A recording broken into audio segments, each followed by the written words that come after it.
La operación Furia Épica marca una escalada militar en Oriente Medio tras los ataques de Estados Unidos e Israel frente a Irán y su respuesta. Se intensifica el conflicto mientras crece el temor a una guerra de grandes proporciones en la región. Estamos cerca de un punto sin retorno y ya les contamos. Saludos, amigos. Esto y mucho más aquí en Impacto Semanal. Empezamos.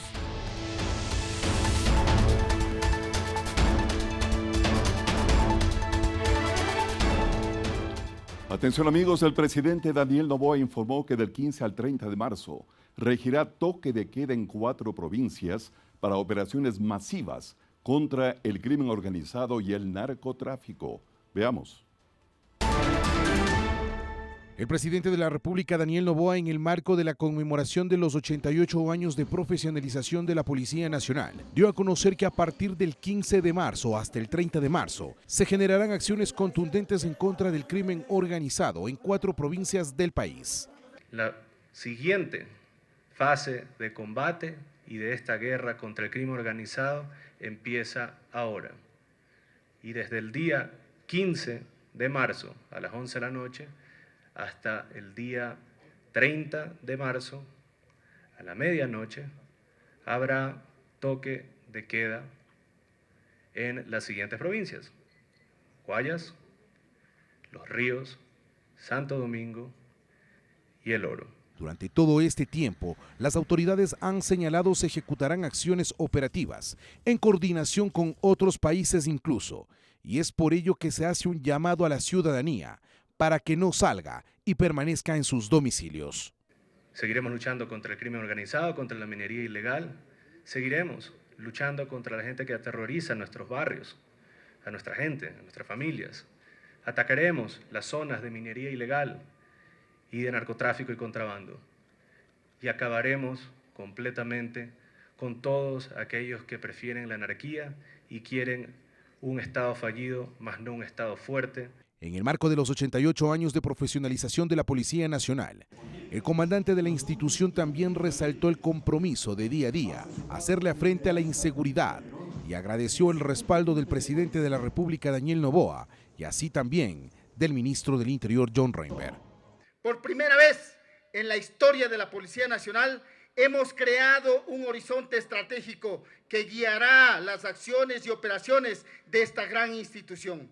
No es solo un documento más, es la hoja de ruta que alinea cada dirección, cada zona y cada unidad bajo un mismo norte. A partir del 15 de marzo, en las 4 provincias comprometidas por el crimen organizado y el narcotráfico, la Policía Nacional y las Fuerzas Armadas, a través del bloque de seguridad en coordinación internacional con varios países, ejecutarán acciones coordinadas para hacerle frente a la delincuencia. Y pongan mucha atención, el ministro del Interior informó que el toque de queda del 15 de marzo será total en Guayas, Los Ríos, Santo Domingo y El Oro, incluso para actividades laborales nocturnas. ¡Al piso! ¡Al piso! Las operaciones coordinadas en contra del crimen organizado iniciarán del 15 al 30 de marzo en 4 provincias a nivel nacional. El ministro del Interior, John Reinberg, amplió la información sobre este proceso, puntualizando que uno de los países que intervendrá en las acciones en conjunto contra la criminalidad es Estados Unidos. En cooperación con otros países como los Estados Unidos, vamos a hacer lo necesario para atacar a estos grupos criminales. Por eso se anticipó el anuncio para que la ciudadanía se prepare y pueda estar en sus hogares en esas fechas. Es un mensaje que le damos a los ecuatorianos de que estamos cumpliendo con la seguridad del país, y un mensaje claro que le estábamos dando a los grupos criminales, que le vamos a dar con toda la fuerza que ni ellos se lo pueden imaginar. Una alianza estratégica que va más allá de simples intervenciones, sino de la desarticulación de estructuras criminales relacionadas a delitos como el narcotráfico, minería ilegal y otras actividades ilícitas. Estas operaciones serán contundentes y por ello se ha pedido a la ciudadanía no ponerse en riesgo y permanecer en sus domicilios a partir del inicio del toque de queda, que será desde las 23 horas hasta las 5 de la mañana del siguiente día. Durante esos 15 días, las actividades laborales estarán suspendidas en horas de la noche en las 4 provincias intervenidas, entre ellas Guayas, Los Ríos, Santo Domingo de los Áchilas y El Oro. La importancia de que a partir del 15 todo el mundo esté en sus casas y no salga en el horario de toque de queda. No tome riesgos. Es importante. Las operaciones que se van a realizar van a ser de gran impacto a estos grupos criminales. Entonces, por eso la importancia de que, inclusive, que me preguntaron hace unos momentos, las personas que trabajan en la noche, es importante que se queden en sus casas durante este periodo de tiempo que el señor presidente anunció en las 4 provincias. Esto quiere decir que incluso las jornadas laborales se modificarán con este tema del toque de queda en las industrias grandes. El toque de queda significa que todo el mundo permanezca dentro de sus casas y eso es lo que debe suceder. Este sería el inicio de las operaciones que se generarán con apoyo internacional en todo el país, que inician con 4 primeras provincias, pero más adelante estas acciones se irán coordinando en diferentes puntos del Ecuador, en donde no solamente se ha identificado a estructuras criminales, sino también sus negocios ilícitos y quienes serían hasta sus compinches. Y frente al crimen organizado transnacional, Ecuador ya no actúa solo. El Comando Sur de los Estados Unidos ha desplegado en nuestro país un escudo de radares, drones y sensores térmicos. Veamos. Con base en Miami, Florida, Estados Unidos, es uno de los 11 comandos de combate unificado del Pentágono. La jurisdicción alcanza a 31 países de América Latina y el Caribe. Su doctrina en el siglo XXI no busca ocupar territorios, busca asfixiar financieramente a las mafias transnacionales. En septiembre, para nivelar la balanza frente a cárteles internacionales, la alianza con Ecuador tomó forma de metal y ondas electromagnéticas. Estados Unidos donó a la Fuerza Aérea Ecuatoriana el radar TPS-43, un gigante tridimensional valorado en más de 11 millones de dólares, que actualmente opera en la frontera norte. No es solo una antena que gira, es un sistema capaz de penetrar nuestra accidentada topografía, filtrando el ruido de las montañas para detectar narcovuelos clandestinos que intentan desplazarse a ras de los árboles. A esto se suma el ojo en el cielo, drones de largo alcance y sensores infrarrojo capaces de usar la temperatura a distancia o texturas para detectar laboratorios de coca o escondites de la mafia o la guerrilla. Pero el Comando Sur entiende que las balas no cruzan la pobreza. Por eso despliegan su poder humanitario. En julio de 2025, el monumental buque USNS Comfort atracó en Manabí. En pocos días, médicos militares operaron y sanaron a más de 2.700 ecuatorianos. Fue una inyección humanitaria de más de 8 millones de dólares. Una organización de planificación para justamente apoyar a sus países aliados en los temas de seguridad. Pero el poder de fuego del Comando Sur no es una teoría en papel. Es una maquinaria táctica capaz de reescribir el tablero geopolítico en tan solo una madrugada. Así lo demostró el pasado 3 de enero en Venezuela. En cuestión de horas, en un asalto quirúrgico guiado por el aparato de inteligencia del Comando Sur, Nicolás Maduro fue extraído de su fortaleza en Caracas y trasladado a Estados Unidos. Esa capacidad de fuego y esa vigilancia implacable es la que hoy enfila su tecnología para cazar a las mafias y guerrillas que han cruzado la frontera a suelo ecuatoriano.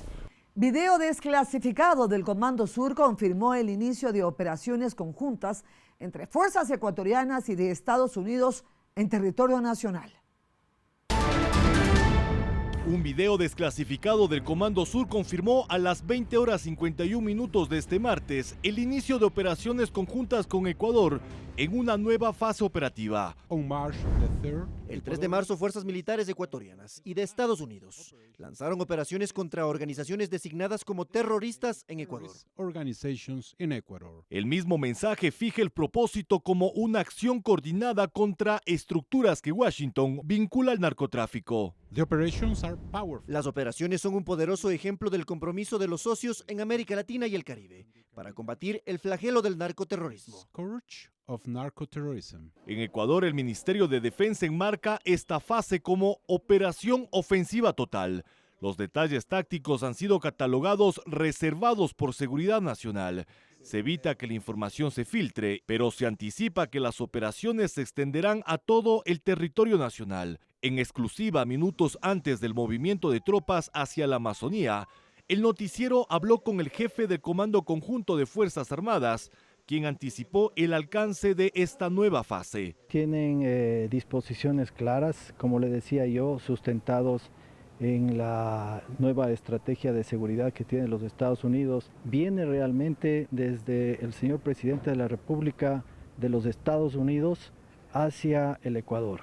Sobre esta operación en conjunto, el noticiero contrastó con múltiples fuentes de Fuerzas Armadas y del Ministerio de Defensa y confirmó que la operación se ejecutó en la jurisdicción de la Brigada Selva 19 Napo, que cubre las provincias de Orellana y Sucumbíos. La intervención estuvo a cargo de una unidad de élite recientemente creada e integrada por los mejores elementos del Ejército, Armada y Fuerza Aérea. Esta unidad especial se desplegó a la Brigada 19 Napo y operó con respaldo de unidades acantonadas en la zona. Parte del apoyo que tenemos es el intercambio de información. Mientras el Comando Sur aporta tecnología e inteligencia para perfilar blancos, el noticiero confirmó que a esta hora las operaciones en conjunto con el Comando Sur continúan y se han extendido a otros objetivos en el territorio nacional. Y vamos con el tema de las lluvias que ha provocado estragos en la comuna Tugaduaja en Santa Elena. Se desbordó el río dejando viviendas afectadas. Estas son las imágenes. Así se encuentra Tugaduaja en este... El Instituto Nacional de Meteorología e Hidrología, INAMI, advirtió que hasta el 6 de marzo se mantendrán las lluvias en varias provincias del país, incluyendo Santa Elena. Y precisamente este martes, durante la mañana y la tarde, una fuerte precipitación se prolongó en la zona sur de la provincia, afectando de manera directa a la comuna Tugaduaja en la parroquia Chanduy. La intensa lluvia provocó el desbordamiento del río, causando inundaciones en varias viviendas y afectaciones en el puente que conecta a esta comunidad. Que corresponden a Tugaduaja hasta Engunga totalmente colapsados, no ha permitido que el agua pueda salir constantemente. Tenemos familias en Engunga, aproximadamente 1 metro de inundación que ha sufrido las familias. En Tugaduaja habitan alrededor de 3.000 personas. Su única vía de acceso es por la parroquia Chanduy, a unos 45 minutos desde la vía a Guayaquil-Santa Elena. Los moradores relataron que el nivel del agua subió rápidamente y cuando se percataron, varias casas ya estaban anegadas. Ante la emergencia, personal del Cuerpo de Bomberos acudió al sitio para atender a las familias afectadas, además de maquinarias gestionadas por la Prefectura de Santa Elena bajo la coordinación de José Daniel Villao, quien llegó al lugar para realizar trabajos de evacuación del agua y mitigación de riesgos. Hemos tenido afectaciones, ha caído más agua de lo normal en los sectores de Engunga y Tugaduaja, y por eso el día de hoy hemos venido con maquinaria para poder darle cauce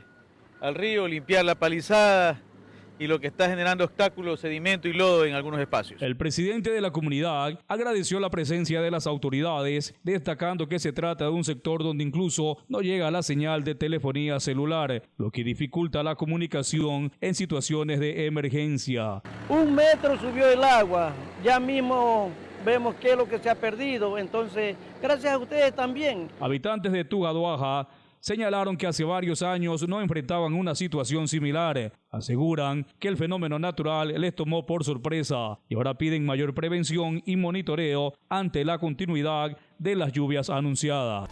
Vamos a hacer una breve pausa y enseguida la Corte Constitucional dio paso al trámite de una enmienda que busca reducir el número de asambleístas. Y hombres armados le quitaron la vida a un funcionario del hospital del IES, Teodoro Maldonado Carbo.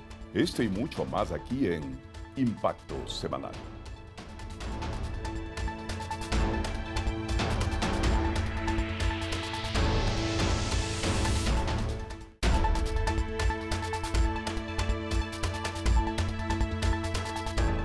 En Ecuador existen 232 organizaciones políticas registradas, pero solo 17 tienen alcance nacional.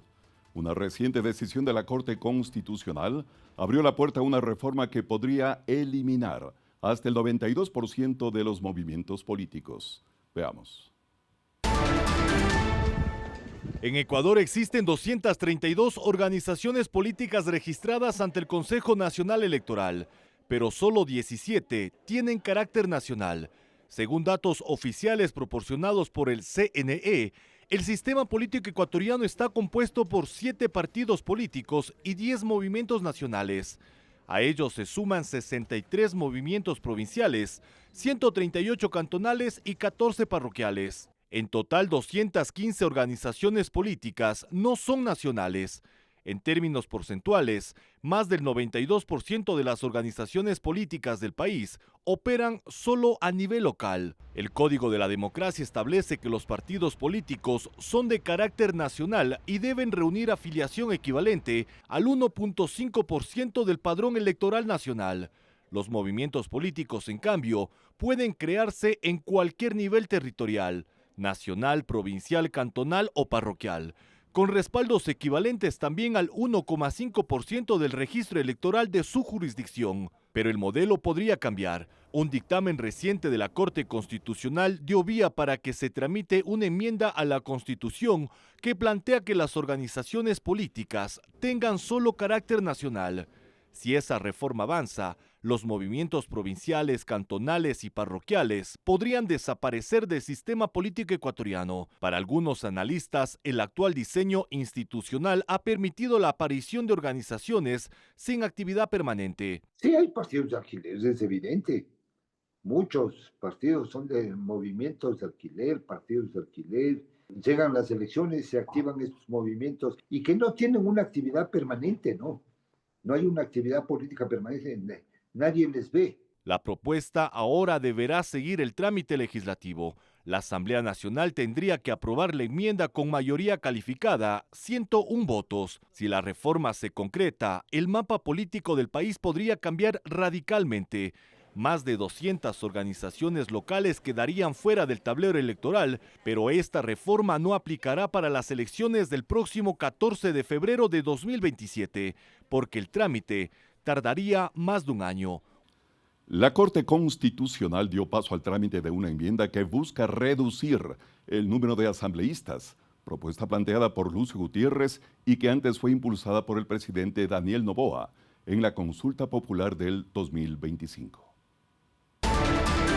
La intención es pasar de 151 legisladores a más o menos 73. Eso es lo que en su momento planteó el ex asambleísta Lucio Gutiérrez. Buscamos una entrevista con él, pero fue imposible ubicarlo. Sin embargo, en su momento explicó eso en sus redes sociales. Pero con requisitos, pues. No pueden ser asambleístas ni candidatos gente que tenga glosa, grillete, antecedentes penales.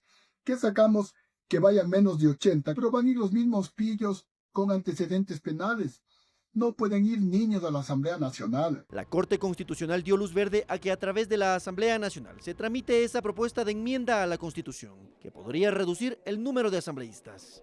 Actualmente el legislativo está integrado por 151 parlamentarios. Cada uno percibe alrededor de $4.759 al mes, lo que representa más de $718.000 mensuales, solo en sueldos. A esto se suman los costos operativos de cada despacho. Según datos del Observatorio Legislativo del año anterior, mantener cada equipo de trabajo implica aproximadamente $13.500 mensuales, entre asesores y personal administrativo. En total, el gasto supera los $2 millones al mes, sin incluir compensaciones adicionales, como el rubro por residencia. Que han declarado que su domicilio está al menos a más de 60 kilómetros de distancia del perímetro del Distrito Metropolitano de Quito. La propuesta incluida en la consulta popular y referéndum del presidente Daniel Noboa planteaba modificar el sistema de elección. 10 asambleístas nacionales, uno por cada provincia, y uno adicional por cada 400.000 habitantes, de acuerdo con el último censo. A un profesor universitario de colegio, etcétera, le pidas hasta examen de ingreso, pero para ser legislador, que te plantea fiscalizar y hacer las leyes de este país, no te pidan nada. Y ahí está los criterios. Por ahí había un legislador que decía que si roban, roben bien, acuérdense de eso. Otro legislador que decía que con mi sueldo no me alcanza ni para vivir, que ni sé qué. Además, también se planteó regular la representación de regiones, distritos metropolitanos y circunscripciones del exterior. El trámite debería cumplirse mediante 2 debates en el Pleno, con al menos un año de diferencia entre el primero y el segundo. Para su aprobación serán necesarios 101 votos. Y en otros temas destacados, una red ligada a la mafia albanesa fue desarticulada. El operativo dejó cerca de 20 detenidos. Tras 26 allanamientos que fueron ejecutados en Guayaquil, Machala, Quito y Milagro, la Policía Nacional desarticuló una estructura delictiva que operaba como tentáculos de la mafia albanesa en el Ecuador. Este operativo, que fue denominado Operación Costa y que contó con ayuda de la Europol y la DEA, permitió la aprehensión de 16 personas de nacionalidad ecuatoriana. Consiguiendo la desarticulación de un grupo delictivo bien organizado, con una estructura jerarquizada y funciones claramente definidas, y cuyo modus operandi consistía en el envío de droga a través de los diferentes puertos del Ecuador. Mediante el intercambio de información se realizaron las diferentes acciones operativas en territorio europeo, ya que el líder identificado en el Ecuador tuvo nexos vinculados con ciudadanos albaneses, considerados blancos principales en investigaciones simultáneas en España. Entre las personas aprehendidas está Hernán R., quien según las investigaciones de la policía figuraba como nexo con organizaciones criminales en Europa, y también aprendieron a un ex asambleísta que responde a los nombres de Salomón Fadul. Dentro de esta operación y los allanamientos que se realizaron el día de hoy, se ha logrado incautar hasta el momento más de $800.000 en efectivo, un lote de joyas de oro importante, vehículos considerados de alto valor aquí en el país. Él es uno, como ustedes vieron, es una de las personas detenidas, son todos parte de la investigación, son todas personas que están vinculadas dentro de esta larga investigación que ha traído hoy día la detención de todas estas personas por delincuencia organizada y por narcotráfico. Durante el proceso investigativo, que duró 1 año y 8 meses, se incautaron 7,4 toneladas de droga. De manera simultánea se realizaron varias intervenciones en otros países de Europa, donde capturaron a 9 personas. Esta operación, como ustedes lo pueden ver, con todos los detenidos, todos los blancos, se ha desarticulado la organización completa que ha estado vinculada, y pues, por supuesto, van a ser llevados ante la justicia, donde esperamos que los jueces hagan lo correcto que tienen que hacer por la justicia. Los aprehendidos formarían parte de una estructura que operaba en una empresa exportadora dedicada a contaminar contenedores, y esta operación Costa dejó una afectación de $346 millones a las economías criminales. Hombres armados le quitaron la vida a un funcionario del hospital del IES, Teodoro Maldonado Carbo, esto es en el sur de Guayaquil. Veamos. La víctima fue identificada por la policía como Carlos Cristian Maruri Torres. El hombre de 45 años fue asesinado por varios hombres armados cuando él subía a su vehículo. El noticiero llegó a la cooperativa Justicia y Libertad, pero nadie quiso hablar sobre el hecho por temor a algún tipo de represalia. En el hospital Teodoro Maldonado Carbo, en donde trabajaba Maruri como jefe de servicios generales, no hubo autorización para tener algún criterio sobre el asesinato. Fuera de cámara, allegados indicaron que previo al crimen hubo un carro acompañado de 2 motos y que luego de unos minutos llegó el ataque armado, donde se hallaron 20 indicios balísticos. Esta no es la primera vez en la que el crimen organizado le quita la vida a un funcionario de esta casa de salud. Si vemos a lo largo del tiempo, el 28 de marzo del 2023, en la ciudadela La Pradera, sur de Guayaquil, asesinaron a Natalie López, quien se desempeñaba como directora administrativa del Teodoro Maldonado Carbo. Ella había empezado con procesos investigativos en la compra de medicinas. Otro caso mediático fue el de Ronnie Camba, director administrativo de la Casa de Salud. El funcionario fue secuestrado el 31 de enero del 2025 y hasta la fecha no hay información de él. Hace varios meses el hospital tuvo una intervención militar en la que sus principales autoridades tuvieron que elaborar con ese ambiente y por su seguridad. Para las autoridades, esto obedece a los tentáculos del crimen organizado. En la morgue, los familiares de Carlos Maruri Torres indicaron que están con los trámites para retirar el cuerpo y que él tenía 8 años trabajando en el hospital Teodoro Maldonado Carbo. Además, la policía le dijo a este informativo que en este momento están tras la pista de los autores del crimen. Más adelante, las fuertes lluvias dejan estragos en varias provincias de la costa ecuatoriana. Y además, amigos, la guerra en Medio Oriente desata el pánico financiero y pone en jaque el suministro mundial de crudo. Esto y mucho más, aquí en Impacto Semanal.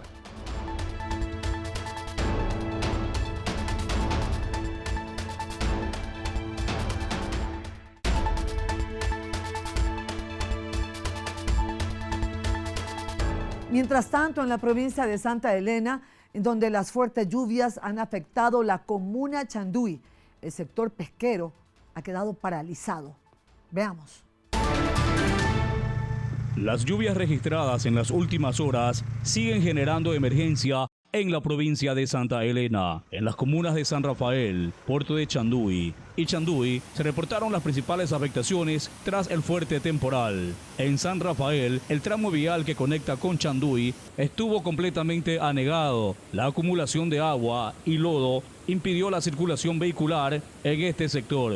La situación se agrava debido al incremento del caudal. Días atrás, un tráiler fue arrastrado por la corriente cuando intentaba cruzar la vía inundada. Actualmente, el vehículo aún permanece en el lugar.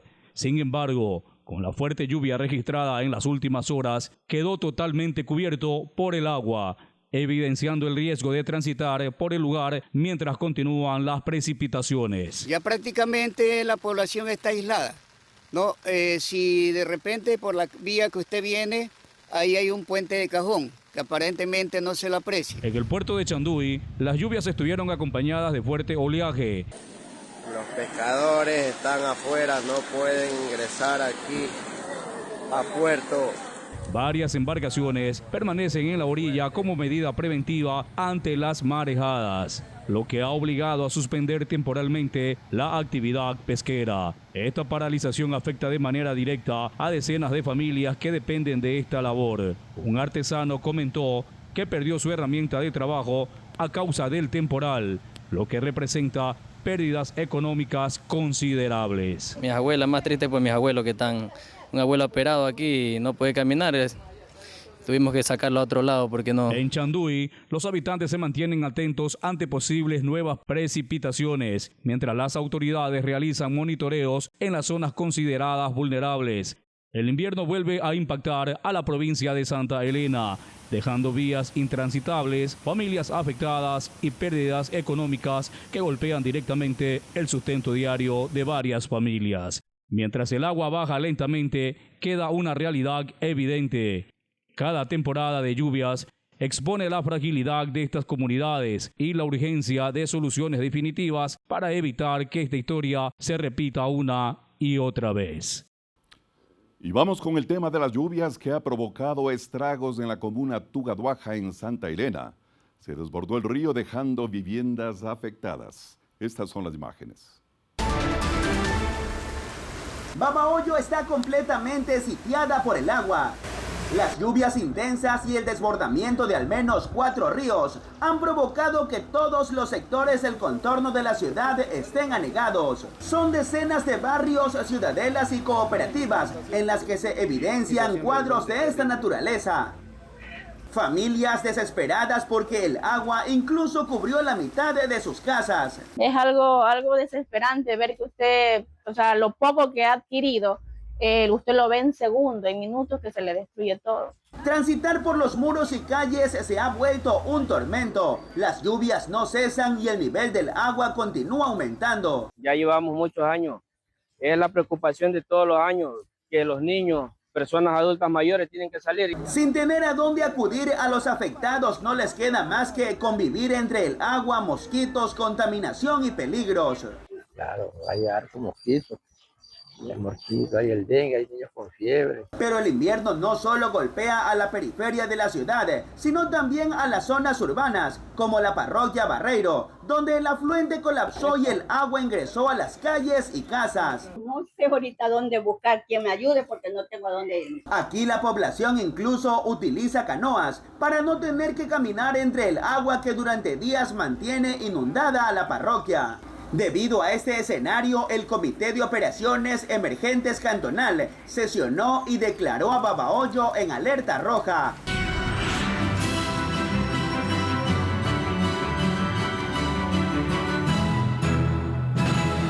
En el mundo, Israel interceptó una lluvia de misiles.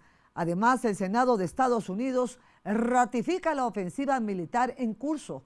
Esto y más en el siguiente resumen internacional.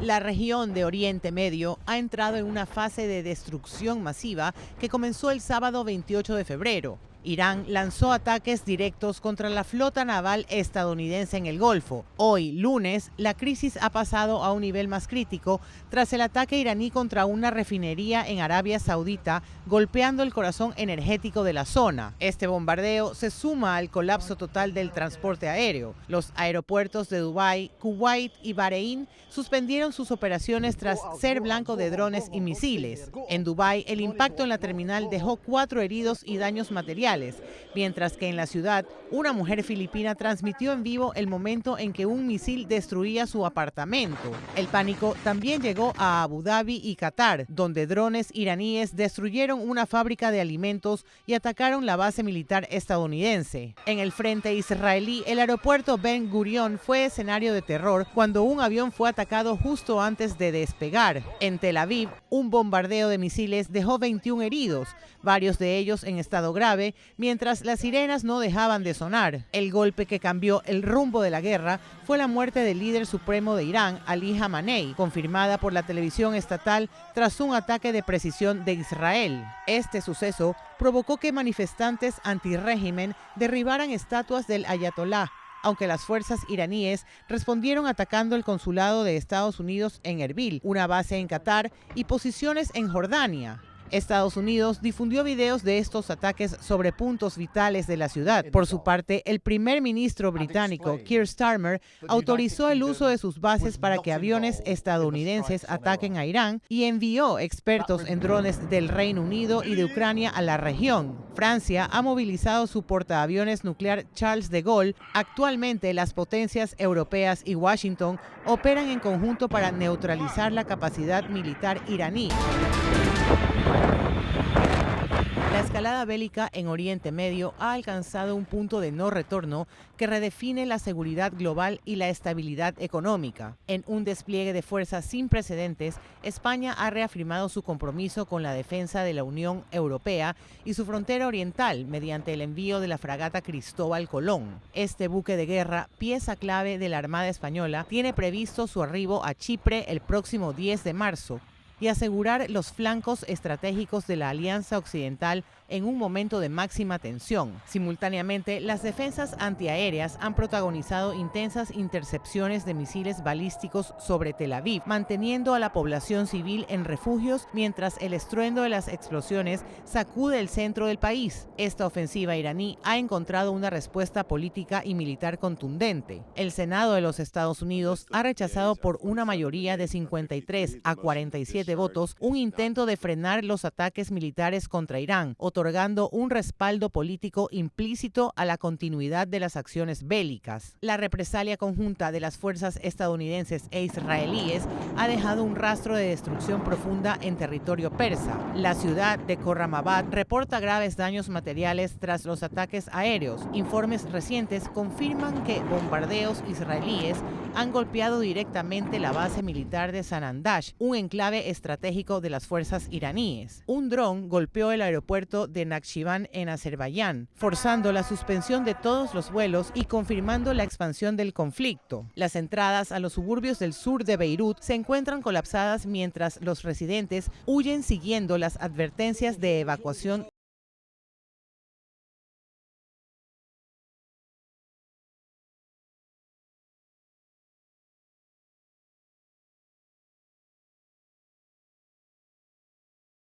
La llamada Operación Furia Épica surge en un escenario de tensión acumulada entre Estados Unidos, Israel e Irán, en especial desde la instauración del gobierno de los ayatolas en 1979. La campaña arrancó este 28 de febrero y ya cumple 7 días de presión militar directa con un mensaje político de alto impacto. Washington definió 4 objetivos centrales. Primero, destruir la capacidad de misiles balísticos iraníes. Segundo, neutralizar su fuerza naval.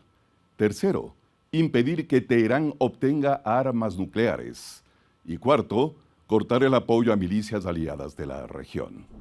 Son intensos bombardeos desde aeronaves y misiles de precisión de Estados Unidos e Israel que han destruido gran parte de la infraestructura clave iraní como defensas aéreas, lanzadores de misiles, flota naval, centros de mando y control entre otros objetivos militares.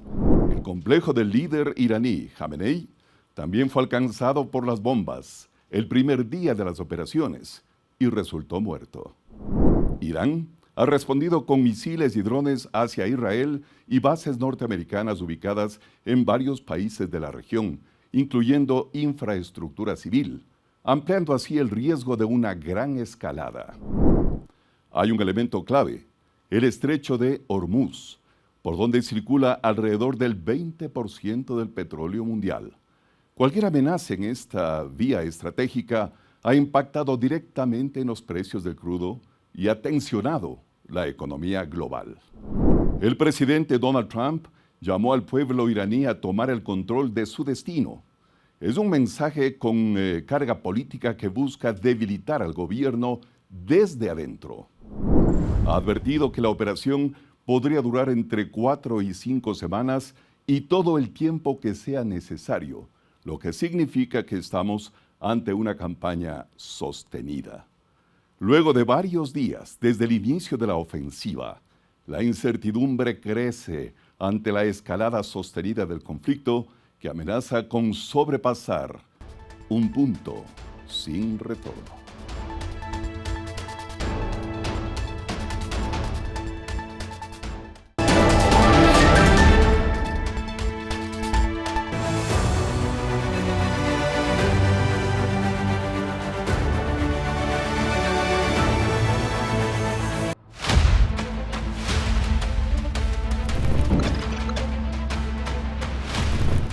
Me encuentro acompañada de Elías y Doña Solange. Ustedes van a conocer en Dramas de la Vida esta historia.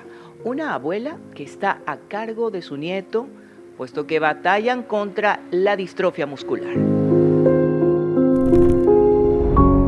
Él es Elías y fue diagnosticado hace poco tiempo con distrofia muscular, luego de que su familia notara que le costaba sostenerse firme. Es una enfermedad genética que provoca debilitamiento progresivo de los músculos, afectando poco a poco la movilidad y en algunos casos funciones vitales del cuerpo. El bebé enfermó a partir de 1 añito, cayó con una infección, se le hicieron unos exámenes, ahí le diagnosticaron hipotonía muscular, por lo cual se le hizo un pequeño tratamiento de terapia que le ayudó muchísimo, pero con el transcurso de los meses diagnosticaron distrofia muscular. Él debería de ya estar haciendo los tratamientos, más que nada la terapia física, pero por cuestión económica no se ha podido.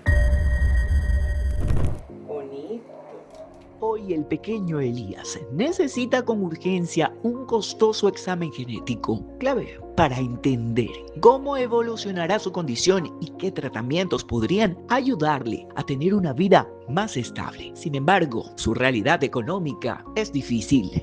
Por eso me he visto en esta necesidad de pedir ayuda a las personas de buen corazón.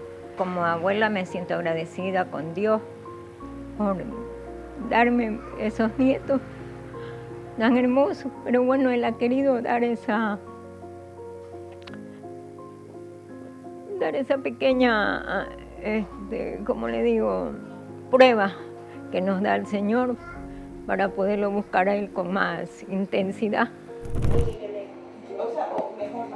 Es difícil, pero con la ayuda en el amor que nos da Cristo y el amor materno, a pesar que no lo tuve en mis entrañas, pero ahora como abuela experimento ese amor, porque por mi trabajo no podía. Toda contribución es importante. Si usted desea ayudar a Elías, hágalo a la cuenta de ahorros del Banco del Pichincha, número 2207479193.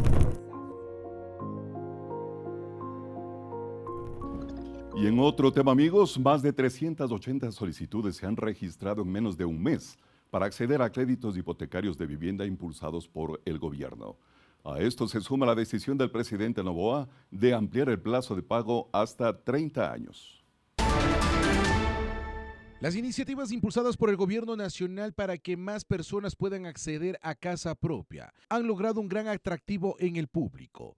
Por ejemplo, en el Banco del Instituto Ecuatoriano de Seguridad Social, el Plan Vivienda Casas 2.99 comienza a mover cifras dentro del sistema financiero público, pues desde su anuncio el pasado 27 de enero, el programa ha generado ya una fuerte atracción por parte de los interesados en adquirir una vivienda, colocando ya cerca de 18 millones de dólares en solicitudes para este tipo de créditos. El Plan Credicasa 2.99 es el producto con la tasa más baja de la historia. El banco tiene una amplia gama de productos crediticios en lo relacionado a préstamos hipotecarios.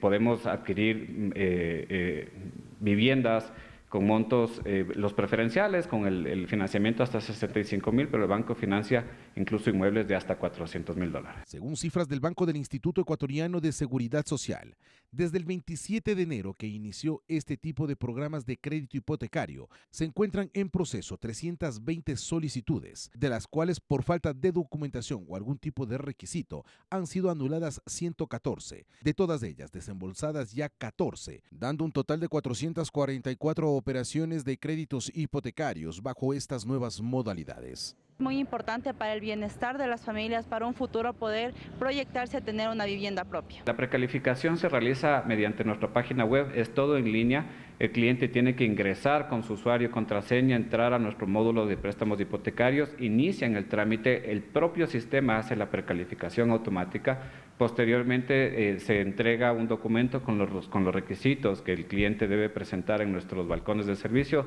Tenemos 24 puntos de atención a nivel nacional. Facilidades que hoy están a disposición de la ciudadanía a través del BIES, pero que también se suman nuevas, como la decisión del presidente de la República, Daniel Noboa, que mediante el decreto ejecutivo 316 dispuso a ampliar a 30 años los créditos hipotecarios para vivienda de interés social y público en el país. Con esta decisión, el gobierno busca ampliar el acceso a vivienda digna y mejorar las condiciones de financiamiento para los sectores con menos recursos del Ecuador. Y un tema que realmente preocupa en la sociedad. Orientadores vocacionales y psicólogos coinciden en que detectar a tiempo comportamientos inusuales en menores puede prevenir incluso suicidios relacionados con el acoso escolar o el bullying.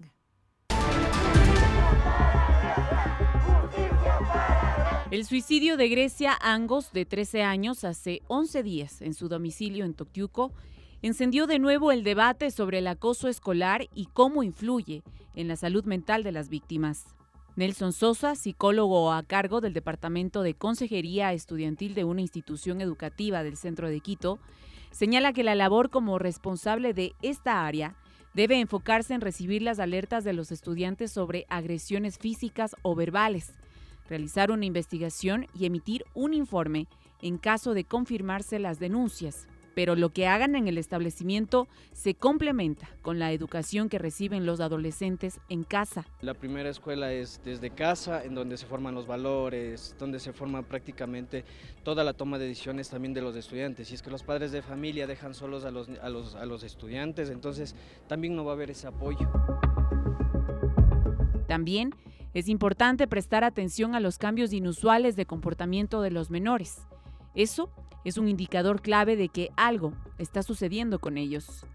La confianza que puedan tener los estudiantes con sus docentes y con sus padres es clave para prevenir la violencia dentro de las aulas y evitar desenlaces fatales por la carga emocional que genera el bullying. Cada uno tiene su profesor así de confianza, con el que puede ir a hablar, a decirle aquello que está sucediendo. No quedarme callado para así poder solucionar el bullying o lo que más.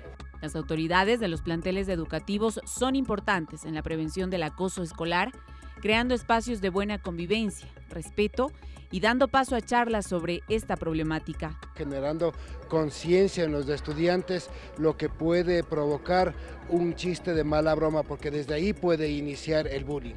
Mientras, en casa, los padres deben escuchar a sus hijos. Con tan solo unos minutos, pueden salvar una vida. Muy bien, con esto estamos finalizando y una recomendación, por favor, a escuchar a los orientadores para evitar y sacar de raíz esto que significa el bullying escolar. Es un tema que siempre abordamos aquí en Impacto Semanal. Les esperamos, amigos, todos los sábados a las 20 horas y los domingos a las 6 horas. Buena suerte, amigos.